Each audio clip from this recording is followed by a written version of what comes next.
Figured everybody's staring for days. All they see is just a young, pretty face. But I'm trying to get to know you much better. Don't matter how much time it will take. But there's something you're trying to hide. There's something you're keeping inside. But I'm trying to get to know you much better. Don't matter how much time it will take. I just can't give up.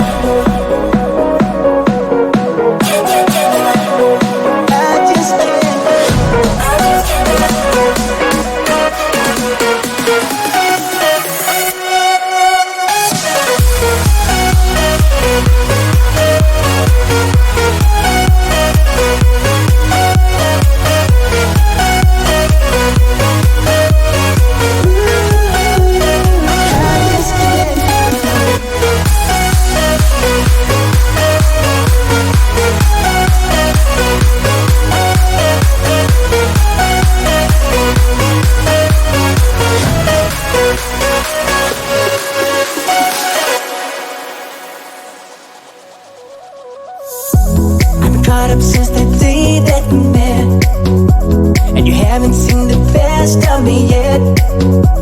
There's nothing like you and me together, and your eyes have been so hard to forget. But there's something you're trying to hide. There's something you're keeping inside.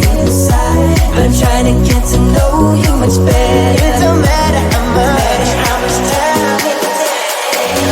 I just can't give up. Whoa, I just can't give up. Can't give up. I just can't give up. Oh, I just can't give up. I just can't give up. Can't give up. I just can't give up. I just can't give up.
everybody's staring for days.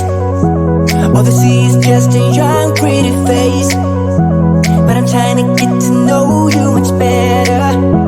Don't matter how much time it will take. But there's something you're trying to hide. There's something you're keeping inside. I'm trying to get to know you much better. Don't matter how much time it will take. I just can't give up. Can't give up. I just can't. I just can't give up.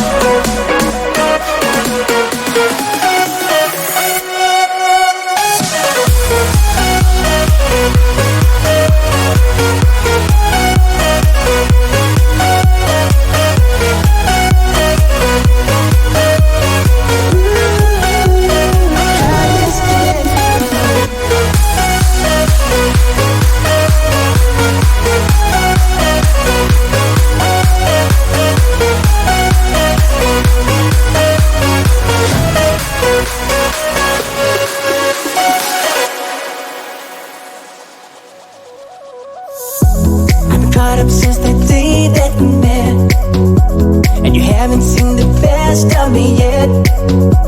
There's nothing like you and me together, and your eyes have been so hard to forget. But there's something you're trying to hide.